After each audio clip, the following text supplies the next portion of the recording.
అనంతపురం జిల్లాలో టీడీపీ నేత మాజీ ఎమ్మెల్యే జేసీ ప్రభాకర్ రెడ్డి మరో వివాదంలో చిక్కుకున్నారు. న్యూ ఇయర్ సందర్భంగా తాడిపత్రి జేసీ పార్క్లో మహిళల కోసం ప్రత్యేకంగా పార్టీ ఏర్పాటు చేశారు.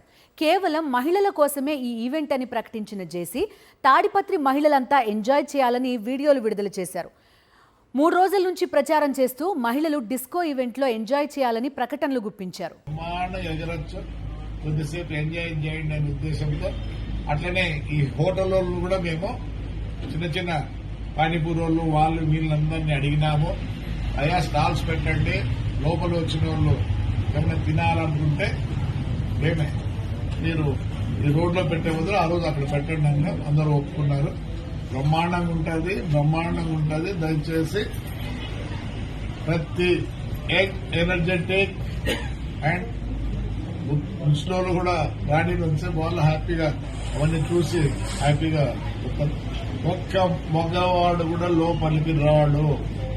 Gents are not allowed, men are not allowed, boys are not allowed. So అది మీకోసం ప్రత్యేకంగా ఎమ్మెల్యే గారు పెట్టినారు కాబట్టి మీరందరూ దీన్ని సక్సెస్ఫుల్ చేయాలని కోరుకుంటున్నారు.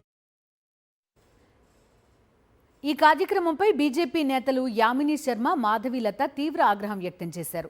తాడిపత్రి లాంటి సున్నిత ప్రాంతంలో మహిళల కోసం ఇలాంటి ఈవెంట్స్ చేయడం ఏంటని ప్రశ్నించారు.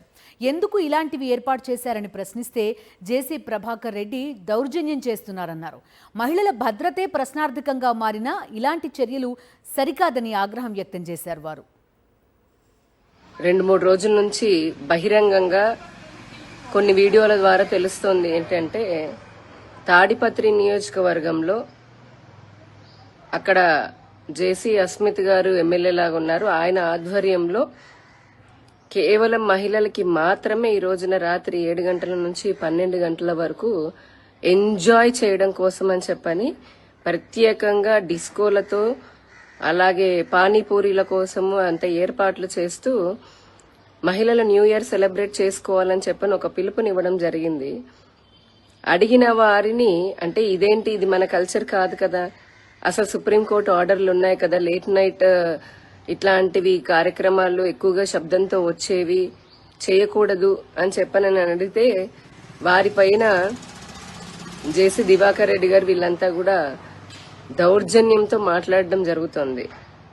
నేను ఒకటి ప్రశ్నిస్తున్నాను, ఎంజాయ్ చేయమని అడుగుతున్నారు అంటే ఆడపిల్లలు, పెళ్లిగాని ఆడపిల్లల యొక్క మాన ప్రాణాలను పెళ్లైనటువంటి ఆడవారి కాపురాల్లో చిచ్చు పెట్టడం కోసమని ఇటువంటి మహిళలకి ప్రత్యేకమైన పార్టీలు ఏర్పాటు చేస్తున్నారా? ఎవరైనా హిందూ సమాజం అడుగుతుందా? మహిళా సమాజం ప్రత్యేకించి అడిగిందా?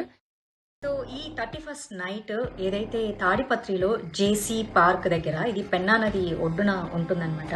సో అది వెరీ వెరీ సెన్సిటివ్ ఏరియా. అక్కడ ఏంటంటే కొంచెం పనికిమాలినటువంటి వ్యక్తులు ఏదైతే గాంజా చాలా ఎక్కువగా తీసుకునేటటువంటి ప్రదేశము.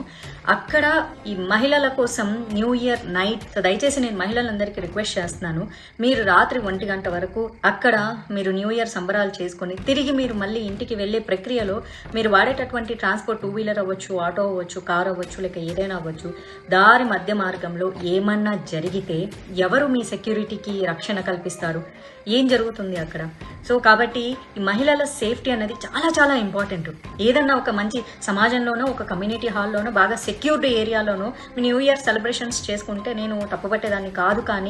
కానీ ఎక్కడైతే ఈ డేంజరస్ జోన్ ఏదైతే ఉందో, బాగా ఇలాంటి గాంజాలు ఎక్కువగా తీసుకునే ఒక యువత ఎవరైతే ఉన్నారో, ఒక పోకిరి బ్యాచ్లు బాగా ఉండేది, అది కూడా 31st నైట్ అక్కడ చాలా చాలా హంగామా, తాగుతారు, గాంజా కొడతారు, ఇంకేమైనా మత్తులో మళ్ళీ మహిళల మీద ఏదన్నా పొరపాటుగా జరిగితే మీ జీవితానికి ఎవరు సంరక్షకులు? పోలీసులు ఎంతవరకు సెక్యూరిటీ ఇస్తారు 31st నైట్? దయచేసి దీనికి అటెండ్ అవ్వకుండా ఉంటే చాలా చాలా బాగుంటుంది. ఈ 31st నైట్ పేరుతో ఈ తాగడాలు, తిరగడాలు, రకరకాల బ్యాచ్లు, ఎన్నో రకాల మానభంగాలు, ఎన్నో రకాల కిడ్నాప్లు అన్నీ జరిగే అవకాశాలు ఉంటాయి.